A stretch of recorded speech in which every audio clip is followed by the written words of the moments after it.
तो क्या पुलाव बनाते वक्त आपके चावल भी चिपक जाते हैं या बिल्कुल खिले-खिले नहीं बनते? और कितनी भी कोशिश कर लें, वो परफेक्ट हल्का और टेस्टी पुलाव ही नहीं बनता। तो आज की वीडियो आप लोगों के लिए परफेक्ट है, क्योंकि मैं आज आपके साथ शेयर कर रही हूँ मुरादाबादी यखनी पुलाव, जिसमें आपको सिखाऊंगी कैसे खिले-खिले खुशबूदार चावल आप बनाकर तैयार कर सकते हैं। ये कोई ऑर्डिनरी पुलाव नहीं है। इसकी ख़ास बात यह है कि इसका लाइट और खुशबूदार और परफेक्टली बैलेंस टेस्ट, ना ज़्यादा मसाले और ना ही हैवी ऑयल, सिर्फ असली यखनी का रिच फ्लेवर जो चावल के हर दाने में बसा होता है। अगर आप बिरयानी के हैवी टेस्ट से थक चुके हैं, कुछ हल्का हेल्दी और ज़बरदस्त टेस्टी बनाना चाहते हैं, तो वीडियो को एंड तक ज़रूर देखें। तो चलें फिर शुरू करते हैं इसको बनाना। तो मुरादाबादी यखनी पुलाव बनाने के लिए यहाँ पर मैंने लिया है 800 ग्राम बीफ का गोश्त। आप इस रेसिपी को मटन और चिकन दोनों के साथ तैयार कर सकते हैं। गोश्त की बोटियों को मैंने मीडियम साइज़ के पीसेस में कट करवाया है। इसमें मैंने कुछ फैट भी शामिल किया है ताकि पुलाव बहुत ही जूसी बनकर तैयार हो। इसको पकाने के लिए मैं प्रेशर कुकर का यूज़ कर रही हूँ, तो सारा गोश्त प्रेशर कुकर में डाल देंगे। कुछ साबित गरम मसाले हैं, जिसमें मैंने लिया है 2 टेबल स्पून धनिया, 2 टेबल स्पून इसमें मैंने सौंफ डाली है जिससे खुशबू कमाल की आएगी। 1 जावित्री का फूल है, एक छोटा पीस जायफल का है, 4 सब्ज़ इलायचियाँ हैं, 1 बादियान का फूल है, 2 तेज़ पत्ते हैं, 2 दालचीनी के टुकड़े हैं, हाफ टी स्पून काली मिर्चें हैं और 4 से 5 लौंगों का इसमें इस्तेमाल किया है। ये साबित गरम मसाले हमारे यखनी के फ्लेवर का टेस्ट बहुत ही कमाल का करेंगे। 2 मीडियम साइज़ की प्याज हैं और 2 लहसुन की पोटलियाँ हैं जिसको मैंने अच्छी तरह से वॉश कर लिया है, और 1 पीस मैंने अदरक का भी इसमें ऐड किया है। 2 मीडियम साइज़ के टमाटर हैं और तकरीबन 8 से 10 हरी मिर्चें साबित मैंने इसमें ऐड की हैं। मिर्चों की क्वांटिटी आप अपने टेस्ट के हिसाब से कम ज़्यादा कर सकते हैं। अब इसमें पानी शामिल कर रही हूँ जो कि तकरीबन 1.5 लीटर है। अगर आप ग्लास में मेजर करेंगे तो 6 ग्लास बनते हैं। मैं प्रेशर कुकर में पका रही हूँ तो 6 ग्लास पानी मैंने इसमें डाला है। अगर आप पैन में पका रहे हैं तो पानी का यूज़ ज़्यादा होगा और इसका कुकिंग टाइम भी अलग होगा। एक दफ़ा इसको मैंने अच्छी तरह से मिक्स कर लिया है। अब कवर करेंगे, कवर करके इसको गैस की फ्लेम पे रखेंगे, हाई फ्लेम पे, जब तक विसिल नहीं आ जाएगी इसको हाई फ्लेम पे पकाएंगे। उसके बाद गैस का फ्लेम आपने मीडियम करना है और मीडियम फ्लेम पे तकरीबन 25 से 30 मिनट के लिए आपने इसको पकाना है। ये बीफ का गोश्त है तो 25 से 30 मिनट में ही ईज़िली गल जाएगा। जब तक गोश्त गल रहा है यहाँ पर चावलों को भिगो लेते हैं। हमेशा याद रखें कि खुशबूदार खिला-खिला पुलाव बनाने के लिए आपने हमेशा अच्छी क्वालिटी के चावलों का यूज़ करना है। मैंने यहाँ पर बासमती राइस लिए हैं, वज़न में देखा जाए तो 600 ग्राम है।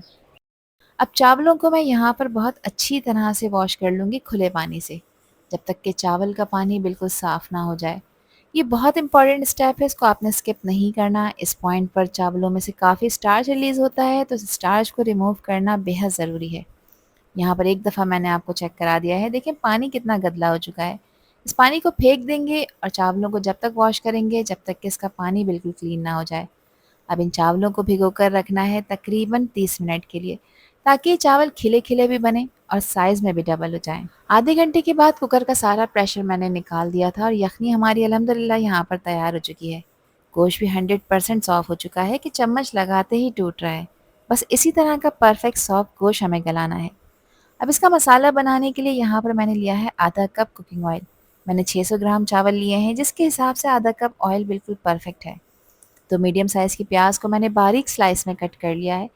अब प्याज को ऑयल में फ्राई करेंगे, इतना कि प्याज यहाँ पर एक अच्छी खूबसूरत से गोल्डन कलर की हो जाए। ये बहुत इंपॉर्टेंट स्टेप है क्योंकि यहीं से ही पुलाव का बेस तैयार होता है। प्याज को कंटिन्यूसली चलाते हुए आपने फ्राई करना है ताकि ये सब तरफ से इवनली गोल्डन हो। जैसे ही एक अच्छा खूबसूरत सा गोल्डन कलर आ जाए उसके बाद सबसे पहले गैस का फ्लेम ऑफ करें और प्याज को निकाल कर इस तरह से किसी स्ट्रेनर में रखें। स्ट्रेनर में रखने का फ़ायदा ये होता है कि इसको चारों तरफ से एयर मिलती है और प्याज हमारी क्रिस्पी बनकर तैयार होती है।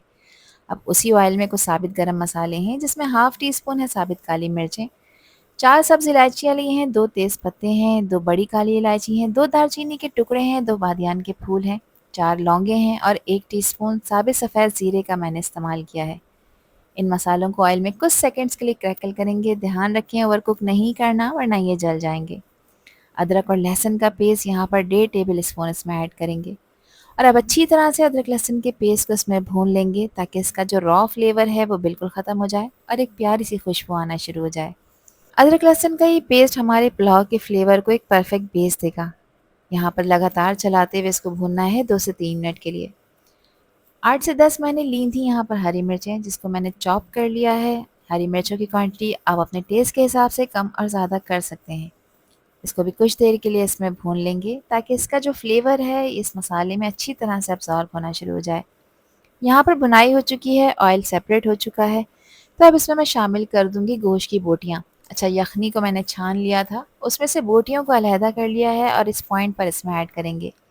और गोश्त को इसमें डालने के बाद अच्छी तरह से तकरीबन 2 से 3 मिनट के लिए आपने मीडियम हाई फ्लेम पे इसकी भुनाई करनी है, ताकि ये जो मसाला है बोटियों के ऊपर अच्छी तरह से कोट होना शुरू हो जाए। यखनी में जो मैंने साबित लहसुन की पोटलियाँ डाली थी, उसका छिलका हटाकर सिर्फ लहसुन का पेस्ट इसमें मैंने ऐड कर दिया है, जिससे फ्लेवर बहुत ही कमाल का आएगा इस पुलाव का।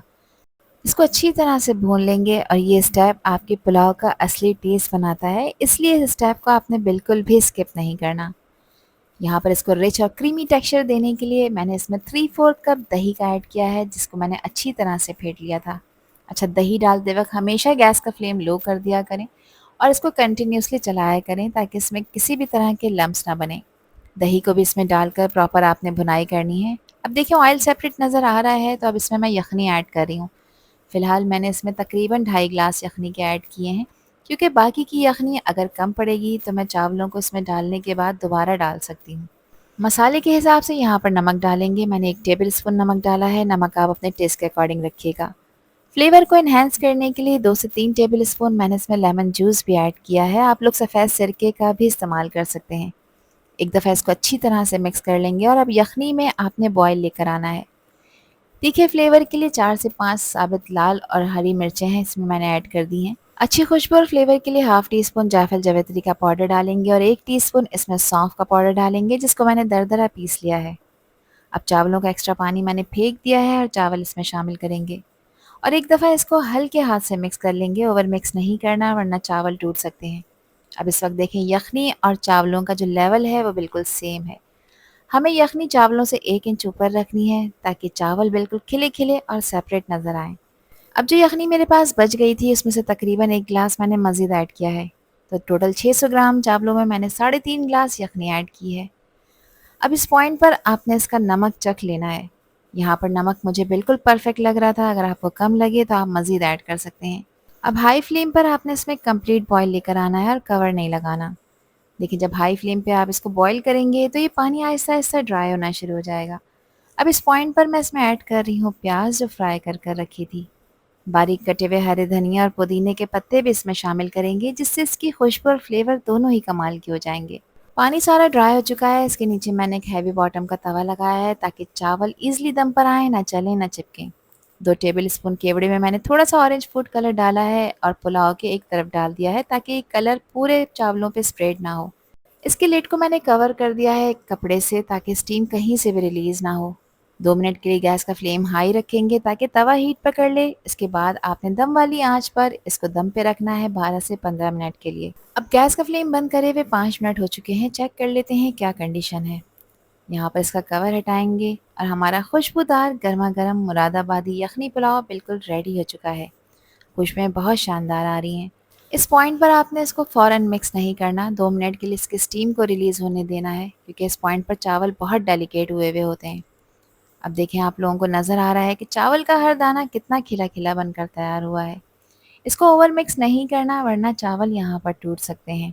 मेरी बताई हुई टिप्स और ट्रिक्स को अगर आप लोग फॉलो करेंगे तो आपको ऐसे ही रिजल्ट्स मिलेंगे जैसे कि आपको वीडियो में नज़र आ रहे हैं। एक खूबसूरत सी प्लेट में मज़ेदार गर्मा गर्म इस मुरादाबादी पुलाव को अब सर्व कर लेते हैं। चावल का हर दाना देखें आप खिला-खिला बनकर तैयार हुआ है, बिल्कुल परफेक्ट टेक्सचर के साथ। और इसकी खुशबू माशाल्लाह इतनी ज़बरदस्त है कि भूख खुद ब खुद लग जाए। गोश्त भी इतना सॉफ्ट है कि हाथ लगाते ही टूट रहा है और यखनी का रिच फ्लेवर चावल के हर दाने में अच्छी तरह से अब्जॉर्ब हो चुका है। ये पुलाव ना ज़्यादा ऑयली है और ना ही हैवी, बिल्कुल लाइट, हेल्दी और फुल ऑफ टेस्ट। तो ज़रूर ट्राई करिए इस रेसिपी को और मुझे कमेंट सेक्शन में लाजमी बताइए कि ये रेसिपी और वीडियो आप लोगों को कैसी लगी। आई होप कि वीडियो आप लोगों को पसंद आई होगी। पसंद आई हो तो कमेंट सेक्शन में अपना प्यार सा फीडबैक मुझे लाजमी शेयर करिएगा और चैनल पर न्यू हैं तो चैनल को भी ज़रूर सब्सक्राइब कर दीजिएगा। अल्लाह हाफिज़, अल्लाह निगहबान।